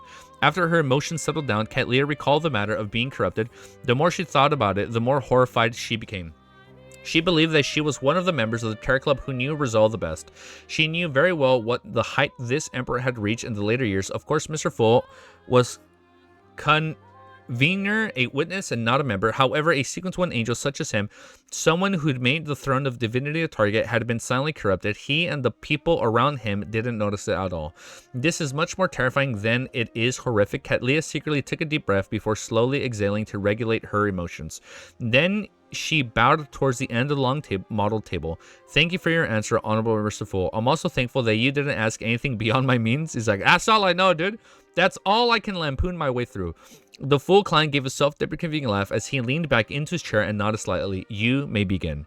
Just like the previous gatherings, the members of the Terror Club had either just advanced or were still digesting. They didn't have any trades to do, and they didn't need anything for the time being. After exchanging a few looks, they decided to directly enter the free exchange segment. Of course, Emlyn was a special exception. He really wanted to make a request to get someone to start a jailbreak to free him from the basement of St. Samuel Cathedral. Yes, to this day, he was still under the protective custody behind Channis Gate at the backland headquarters of the Church of Evernight, and his neighboring cell was Bishop Petrosky, and during this period of time, no Nighthawks had come to interrogate him. If not for the people in charge of guarding the sealed artifact, bringing them water and food every day, Emlyn definitely would have believed that he and Father Trotsky had already been forgotten. The dark, silent environment is still alright, but it's just a little cold. But without dolls, newspaper, books, and historical documents, this life is meaningless. Besides, the Nighthawks provided me with cow blood, and it tastes nasty. That sounds pretty gross. The effects aren't too good either, as we change the song. The effects aren't too good either. I'm already becoming weak. Emlyn opened his mouth, but he didn't say a word because he felt that this was very embarrassing matter. After all, he was one who asked to start and had pushed for protective custody, yet he ended up being brought into protective custody. How the tables have turned. I hope that fellow hasn't forgotten me and is thinking of a way to get me out. Emlyn glanced at the star Leonard and maintained his silence. Leonard maintained his posture and didn't respond to the moon's gaze. There was nothing he could do for the time being. This was because he was the one who had raised the term protective custody in front of the Archbishop. As for Emlyn White, he was a vampire viscount equivalent to Sequence 5 Beyonder. It was a mobile humanoid bomb that also believed in the Earth Mother. There was no reason for him to be released immediately. I can only wait for the Sanguine to protest through the other channels before I have the authority to handle this matter. The star Leonard decided to apply for a private exchange and later get Emlyn to think of a way to get the upper echelons to the Sanguine to contact the Church of the Evernight. Their interactions had been noticed by Justice. She merely thought of the question Mr. Moon had asked last time. She suspected that something had gone wrong during the protective custody operation, but it didn't seem too serious. I heard that the priest of Harvest Church said quite a number of people during the Great Smog of Backland. I hope nothing bad happens. Audrey nodded slightly and cast her gaze at Little Sun. The other members of the Terror Club also cast their gaze towards the Sun Derrick. They knew the City of Silver had planned on exploring the Giant King's Court last week, so it was likely that the results were out. The Sun Derrick sat up straight and glanced at Mr. Hagman before saying in a very normal manner, "We've completed our first exploration of the Giant King's Court. 3 dead, 1 missing, 5 survivors. We first arrived at the front door of the King's Court and saw the 2 Silver Knights in an unknown state standing to guard there. This is the name of the Giant Pathways Sequence 3. Damn, this is getting good, dude. Ah, man, New Storm. All right, New Storm, bro. Chapter 1130 is called News. Oh, not New Storm. News Storm. Got it. Chapter 1130 is called not 39. It's called News Storm. 2 Sequence 3 demigods were guarding the main door. As expected of the Giant King's court, the divine kingdom of the ancient god, the members of the Terror Club suddenly felt a similar feeling. As for the son Derek, he didn't pause as he continued his recount.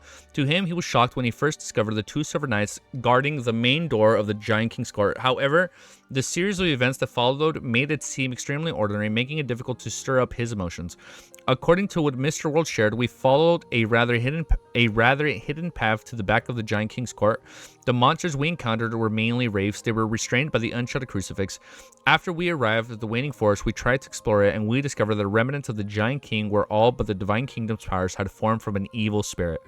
It was protecting its parents' mausoleum. Derek skillfully recalled his experiences during the expedition, and the members of the Terror Club, Audrey, Alger, and the others quickly reined in their thoughts of the Silver Knight guarding and listening attentively. They were all very interested in the secrets hidden in the waning forest. They wanted to know what the ancient god of the Giant King had tried to keep from his queen and child. Thinking back to the scene he had seen, Derek paused for a moment before saying, after purging that evil spirit, we came to the mausoleum of the Giant King's parents.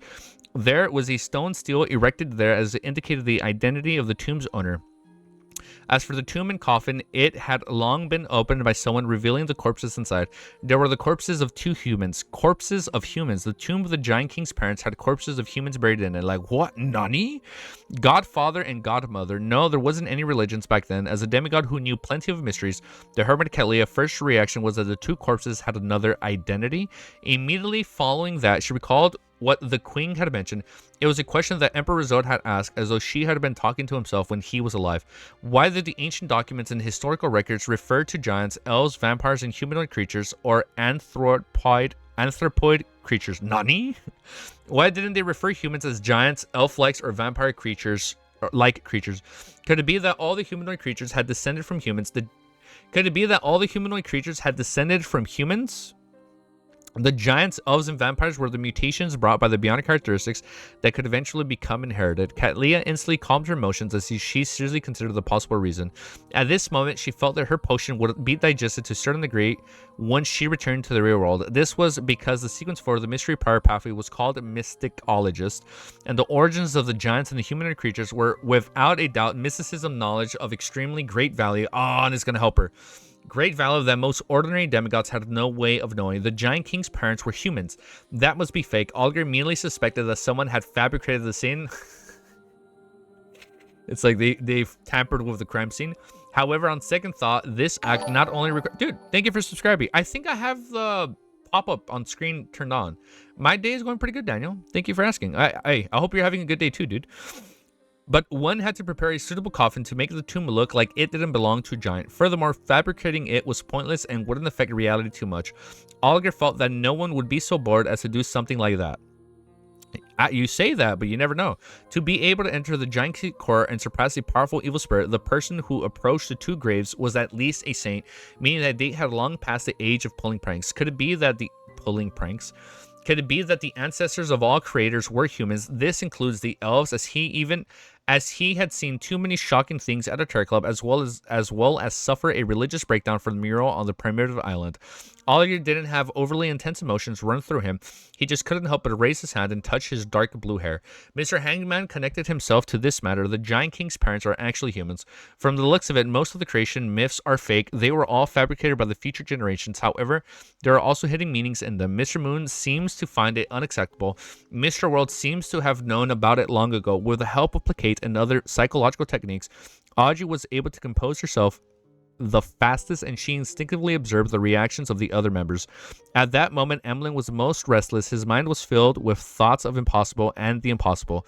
If the original ancestor of giants were humans, then what about the Sanguine? Could it be that there were just monsters that had mutated because of bionic characteristics? Impossible.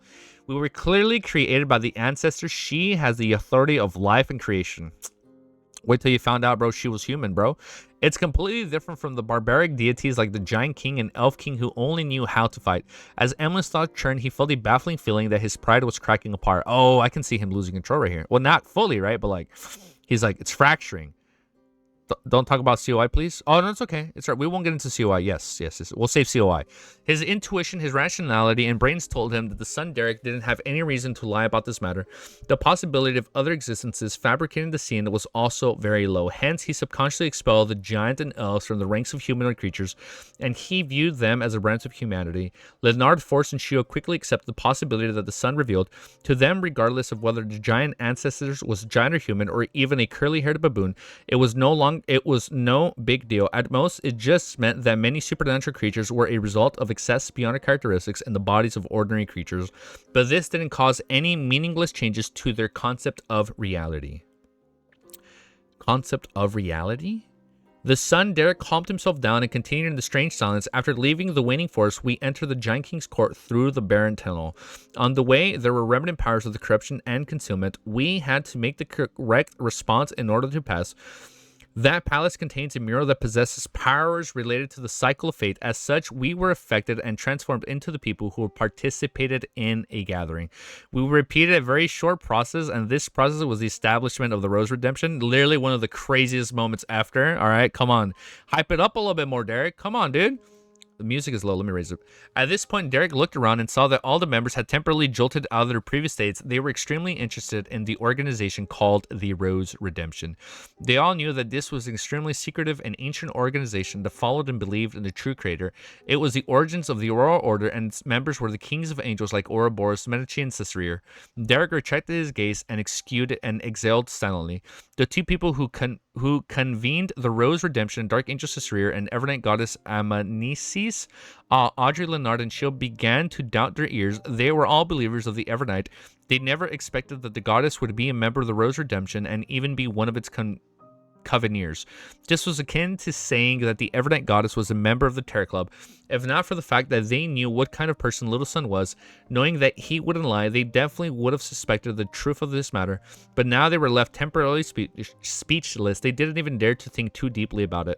Oliver subconsciously turned his body to look at the sun, listening to his slow and heavy tone. Damn. To the participants included White Angel Acusis, Wind Angel Leodero. Olger's eyelids twitched. He didn't even dare to blink. He's like, fuck, eyes wide open. God of Combat, Bad Hail, Earth Mother Amabella, Emlyn, who was leaning against the back of his chair, unknowingly sat up straight. There were only one message echoing in his mind: the goddess of harvest, Giant Queen Amabella, god of the dead Cylindra, god of the spiritual creature Tolzana. The son Derek voice echoes in the ancient and magnificent palace. It made Katlia, Force, and the other members exchange looks. No one dared to say a word. It was as though they would suffer from divine punishment if they leaned any deeper. If they learned any deeper. After Derek finished speaking, they remained silent. The scene was strangely quiet. They don't even know what to say now. Finally, Katlia sighed and said, Rose Redemption was truly powerful and terrifying. Before this, I couldn't even imagine that those existences were members. Just as she said that, the world Gurman Sprouse said with a deep, hoarse voice, this was an organization formed to resist the ancient sun god. Later on, only a few kings of angels remained. Upon hearing this conversation, it was as if Audrey and the other members had just snapped out of their dreams. All of them subconsciously cast their gaze to the end of the long model table. At the figures shrouded in the gray fog, it was as though they were waiting for the conclusion from the authority there. The full client, who had long expected such a scene, didn't respond directly. He nodded slightly inside. The fallen creator was born because of this. It's real. It's real. The Rose Redemption, which Mr. Full hinted back then, actually had such a deeper meaning. What is his identity in ancient times, and what position does he take in this matter? All these thoughts instantly formed a storm that swept through the minds of the Terror Club members. Derek looked at everyone and seemed that no one was speaking. He could only talk about the subsequent explorations. We met the leaders of the King's Court chasers outside the palace, light-colored mercs. He said that the Dark Angel Sefirah was in a state of slumber in that place. Compared to the matter regarding Rose Redemption, news of the mysterious Dark Angel currently in slumber inside the Giant King's place didn't stir up the emotions of Leonard, Emlyn, and the other members of the Terror Club. Only some of their curiosities had been satisfied. This is getting good, dude. This is getting good. Of course, as a mythologist, Katlia only hoped that the sun could speak a little more. After that, we returned to Mr. Full. He has bestowed us with the formula of the Silver Knight Potion. Towards the end of the explanation, Derek concluded honestly. Audrey and the others were still in deep thought over what had just happened. There was still a fear of being blasphemous, and no one responded. Only Alger thought for a moment and said, since the birth of the true creator originated from the Rose Redemption, then he isn't unfamiliar with what happened in the Giant King score. Why is it the shepherd older Livia was completely unprepared for this? Yeah, even she was caught off guard. Chapter 1131 is called an indescribable transaction. So what happens? This is also a question I want to ask. The Fool client who was seated at the end of the long model table. Mr. Fool had man in his heart. Leonard thought for a moment to try to find a possible reason. Although the birth of the true creator originates from the Rose Redemption, it doesn't mean that he knows everything about the Rose Redemption. Perhaps figuring out the truth back then is one of his motives. Just as he said that, just as Audrey objected, the Angel of Fate, Ouroboros, who was drawing the mural, is still in Rose Redemption and follows the true creator. If he has any questions, he could just ask him directly. Perhaps the true creator's goal is to confirm Dark Angel Sefirah's condition. From Shepherd Lovia's strong desire to enter the palace of the Giant King, we can preliminarily determine that Katlia gave her own opinion. I share similar thoughts. Alger glanced at the sun and said, of course, we can't eliminate the possibility that the sun that the star suggested. Perhaps Angel of Fate Ouroboros' condition isn't right, and he has lost most of his memories. He can only rely on the murals he left behind in the past to find his lost past. The odds are very low, but it doesn't mean that it's impossible. We aren't aware of what's special or problematic with the Kings of Angels. As he spoke, Alger glanced at Mr. Fool as if hoping to get some hints for the existence. Unfortunately, he failed to get any feedback. It wasn't that the Fool client didn't have any ideas, but that he had too many ideas and was unable to list them out. Till Devourer Ouroboros grows up by the true creator side every time he reboots. No one knows what his current state is. After muttering in his heart and seeing that no one had any more ideas, Klein controlled the world to look at the sun.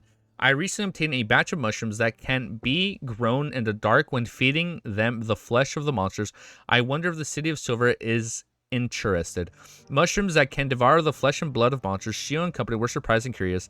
They didn't know such a creature could exist. Indeed, there are many things in the world that we have yet to understand. This is what a scribe should record down, foresight, and came to realization. Katlia's eyes suddenly darkened. She sat there without saying a word or moving like a statue. Upon hearing this, Jarek was delighted. His thoughts raced as he blurted out, can those mushrooms automatically attack monsters? If that was possible, then they could be used as food and also be used and also used as a perimeter. Oh, as a perimeter. If that was the case, then they could be used as food and also be used as a perimeter defense system in the City of Silver. I thought Little Son would be afraid of those mushrooms. In the end, his request is even more excessive. The world's mouth twitched slightly. No, if the mushrooms can automatically attack monsters, it will be no exception for any of you. Derek immediately felt a little ashamed as he hurriedly nodded. I understand, Mr. World. Following that, he let the fake world make a further description. Some of those mushrooms can be ground into flour, others can produce milk or rich in oil. They're equivalent to beef. Some have a flavor that's close to fish, but there are no bones other than milk, which can be drunk directly. The rest must be cooked through steaming, boiling, frying, and roasting. Otherwise, the mushrooms will absorb your flesh and blood while inside your body, regaining their vitality, turning a person into countless mushrooms. That's not good. Audrey, Alger, and the other members of the Terror Club originally listened on with interest as though it was an exciting story, but as they listened in, they subconsciously shrank back, becoming unusually silent. Only the hermit Kalia eyelids switched. She decided to have a good talk with Frank when he's like, I need to talk with Frank when I get back. Only the hermit Kalia eyelids twitched. She decided to have a good talk with Frank when she returned to the real world. She was very worried that one day when the Star Pirates were to hold a vote, a large number of mushrooms would be amongst those casting the sacred vote. At this moment, after listening attentively, Derek couldn't hide his anticipation and curiosity. Mr. World, what is flour? Is it like a black-faced grass powder? Also, what is milk? What is beef? What is fish? Oh, I'm so sad. He doesn't even know what none of this food is. In fact, he had seen fish before, but he didn't think that they were fish. In a swamp in the southwest region of the City of Silver, there were quite a number of strange fish-shaped monsters that contained venom. They had boils all over their bodies, while others had teeth growing on the spot, while their eyes were, some of their heads had split open, revealing a white membrane layer that could be used to hunt other creatures. No matter how strange those mushrooms are, the City of Silver, they're also one good thing that are worth looking forward to. The first thing they need to solve is that in the possession of something rather than whether it's good or not. When the Fool client heard that, he cast the world's gaze towards Justice Audrey. Giving detailed descriptions of flour, meat, beef, and fish didn't match the world German Sparrow's persona. As a senior spectator and German Sparrow's psychiatrist, Justice instantly understood what she meant. She deliberately formed a moment before saying, "The milk is the liquid that cows use to rear its young." She believed that little son could understand this easily. After all, the city of Silver had pregnant women and babies. Seeing the son nod in acknowledgement, she continued, "Milk can provide you with lots of nutrition and help you grow taller and stronger." I feel like Derek is already too strong. We do not need milk in the city of Silver. People are gonna get too tall if that's the case. Audrey didn't finish her sentence because little son, who was sitting in his seat, was very muscular. After Miss Justice finished explaining the concepts, the son Derek looked eagerly at the world German Sparrow. "Thank you, Mr. World. This is exactly what our city of Silver needs. When I return, I'll immediately inform the chief. He'll definitely be very strong. What would you like in exchange?" The full client hesitated for a moment before controlling the world German Sparrow. The formula for classical alchemist. No, Katlia subconsciously tried to stop him, but she ultimately held back her urge. She secretly looked at Mr. Full, and seeing that the great existence was silent, she merely felt a lot more at ease. Alright, Derek happily agreed. After the exchange, Leonard applied to have a private conversation with Emlyn. The moment the other members of the Terror Club were screened from them, Emlyn asked, "When are you letting me out?" Leonard maintained his posture and said, "This isn't something I can decide on. My suggestion is that you get someone to contact the upper echelons of the Sanguine as soon as possible and get them to think of a way to get you out." These two fellows created such an accident with the simple term protective custody. The full client, who was listening by the side, felt the urge to laugh, but he held back. Emlyn's expression darkened. After a few seconds, he said, "Will it be useful to find the upper echelons of the Sanguine? The goddess is the Lady of Crimson. She still cares a lot about you guys from the moon domain. Although you do not believe in her," Leonard said perfunctorily. The real explanation in his heart was the ancient race like the Sanguine, who had lived for several epochs, definitely had some connections with various churches, especially when the Sanguine queen was still the Night Emperor's queen. At the same time, the Church of the Evernight had supported the Night Emperor. Emlyn also thought of this and nodded silently. "I tried to entrust this to Mr. World. This was the most reliable person he could think of." Just as he said that, Emlyn and Leonard suddenly spoke at the same time. "That won't work. You also realized it." The moon Emlyn immediately glanced at the star beside him. Leonard scoffed.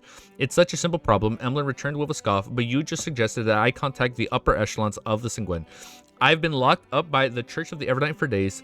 They must have known about it long ago. They probably didn't attempt to rescue me because they're observing, waiting to know who would rescue me, thus finding my partners." Leonardo looked elsewhere. "That's probably the case, so you can only continue staying behind Channis Gate. Perhaps in a few more days, they'll lose their patience and get you out." Emlyn didn't know what expression to show. That sounds reasonable. After a private exchange between the human and Sanguine, the world German Sparrow looked at Force and said, "Give me the venue and the time for the meeting. After the gathering, I'll look for you and bring you to a new place." Alright, Force hurriedly applied to Mr. Full and conjured a parchment. While handing it over, she hesitated for a moment before asking, "Mr. World, what needs to be taken note of this time? Keep warm," the world German Sparrow simply replied. "Keep warm." Force was momentarily stunned, unsure of what he was trying to say. "Oh, we're going to a cold place." After looking at the parchment, the world German Sparrow surveyed the area and said, "Everyone in Backland, please pay close attention to your surroundings for anything abnormal. Firstly, it was likely that Zaratold would fish out a month. Secondly, the demoness Trissy might be able to help Mr. Door prepare a ritual. Thirdly, George III might take the final step to becoming the Black..." Oh man, we're setting up everything for the finale. "George III might take up the final step to become the Black Emperor at some point in time." Alright, Audrey and the other members of the Terror Club who were in Backland nodded one after another. They recalled the recent situation and didn't find anything out of the ordinary. After another exchange, the other members requested Miss Justice to use hypnosis to help them forget a portion of their memories. After this gathering ended, one figure after another vanished above the grey fog, leaving only the Fool Klein. After sitting in silence for more than 10 minutes, he thought of other questions before returning to the real world. He teleported to the agreed upon location and waited for Miss Magician to meet him. It was almost winter and the sky had turned dark at 4 in the afternoon. Under the heavy black clouds, the street lamps hadn't been lit as the coal and gas resources were controlled due to the war. Oh, because of the war. It was almost winter and the sky had turned dark at 4 in the afternoon. Under the heavy black clouds, the street lamps hadn't been lit as coal and gas resources were controlled due to the war. Okay, so they don't have enough to light it up. Got it. We're reading the interlude. All right, let's quickly check out the artwork before we head out. We're gonna switch scenes. We gone camo. Yeah, you guys were in camo mode, bro. Yeah, we're back. F, I forgot to send this one. Oh shit, this was from last stream. Oh, Milosh forgot to send this one. Oh, it's okay, dude. Oh shit, this is good. This is good, dude. Oh, this is badass. Wait a sec. Where's Mommy Evernight? Wow. What the? This looks sick. Bro, are you telling me Olger is going to be wearing armor? Are you telling me Olger is going to be wearing armor like this? So like I said, we doing things next stream when you come back? You didn't actually say. Wait. No, when I come back, let me read more. I'm going to read more when I come back. No. I'm going to read more of LOTM when I come back. And then let's do it tomorrow morning. Let's do it second stream. Well, maybe. Okay, hold up. When we come back, we're going to be reading, right? But if we come back and we have more time, then we'll look at it after, depending on how early I get back. When I come back, I'm for sure reading more LOTM.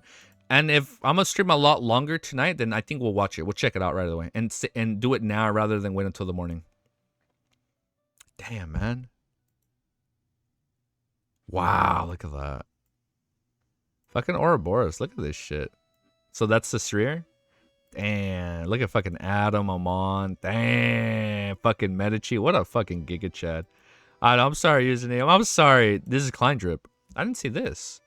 Oh, this is badass as fuck. Oh, look at the clown smile. You guys see that? That's sick. Oh, we never saw the German art. There's new German art. Oh, right here, he looks like Subaru. Kinda. That's cool. Oh, you know one thing I did want to read for fun? I wanted to read the ReZero spin-offs, man, because it's been so long, dude. I want to read it. Her little derpy face. That's funny. Oh, this is real. This one is really good. Oh, this one is sick, man. It's like a different expression right here. Oh, man, I'm gonna cry. Oh, this one is beautiful, dude. What the fuck? This one is good, man. Oh, shit. This one's beautiful. That one's pulling at my heartstrings right there. Oh, look. Hell yeah, dude. Hell yeah, Milosh. You're drawing better than me. My man drew the true creator. Featuring Ouroboros. That one's pretty good. That's sick. All right. Is there more artwork at the bottom? New illustration for client going schizo. Chapter? Schizo. When was this? What chapter was this? This was yesterday? Wow, that one's good. I don't remember when this happened. I love that only Ouroboros always shown with angelic wings. Oh, this one is good. When volume 4, when he was speaking to like Klein. Yeah, when he was like speaking to himself. This one's good. This one's good. I like this one. Ah, got it. So when he was speaking to himself. Ouroboros, dude. Holy shit. His wings take too much space. My man has some crazy ass angelic wings. Look at this, dude. What the fuck? Actually wild. Then his halo's like a serpent. I added Art of the Hounds. Oh shit, yeah, let's check it out. Yeah, we'll check it out. Oh, he's a painter. Oh my god, this one is good. Wow, this one is good. Holy shit. This one is sick as fuck. Bro. There's so much amazing ass artwork. Fucking Medici. What up? King Giga Chad, dude. Oh, what's that? Was that a raven? Is he burning Amon? Is that what that is? He's just burning Amons? That's pretty cool. Is that what that is? The chariot. Oh, that's so badass. Damn. Oh, because he's also a raider. That's pretty cool. What's this? Medici in a bunny suit. Is he wearing a bunny suit here? Oh, this is pretty cool. It's like stabbing himself. Damn. Oh, when they're speaking through him. Oh, that's so funny. Oh, man. Oh, you know, man, that looks gross as fuck. Now I think about it. Ugh. Hell no. Damn. Who is this? Medici? That's that Medici. What am I hearing? What are you hearing? What are we hearing? This is from Expedition 33. The music, it's from Expedition 33.